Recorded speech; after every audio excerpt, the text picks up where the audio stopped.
So one of the things that you've been talking about is having this capacity, developing this capacity to put yourself in the place of these traditions that you've been studying. It's an act of imagination, basically. Yes. And I know there's a literature about this. I mean, C.S. Lewis, the famous Christian writer, in his book Mere Christianity, he had a chapter called "Let's Pretend."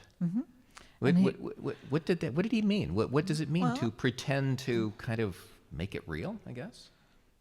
Let us pretend in order to believe, to experience it as real.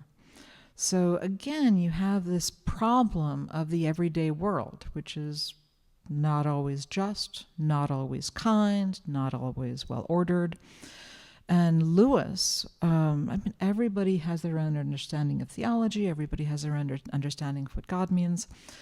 And Lewis felt that, of course, it was ridiculous to pray to God as if you were a child of God. I mean, what a hubristic kind of claim. And he said that, you really have to pretend that that's true in order to allow yourself to experience it as true. And one of the things I noticed when I was spending time with evangelical Christians, and I found this very moving, is that I would sit with people and talk, and often in these longer interviews, there'd come a point where somebody would cry. And they would usually cry when they talked about the moment when they really got it, when the penny dropped, when they got that God loved them. And that was striking to me because, they're spending an awful lot of their time uttering sentences about believing in God and God loving them.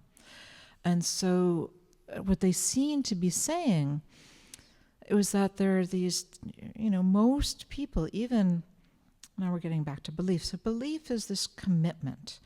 I can show this psychologically. Most people don't treat their religious belief commitments as being as trustworthy as many everyday commitments.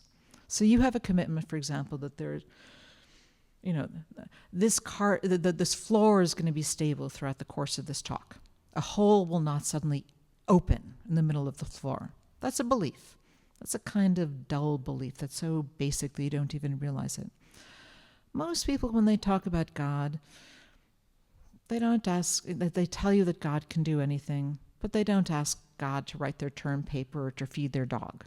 They treat God as somehow different.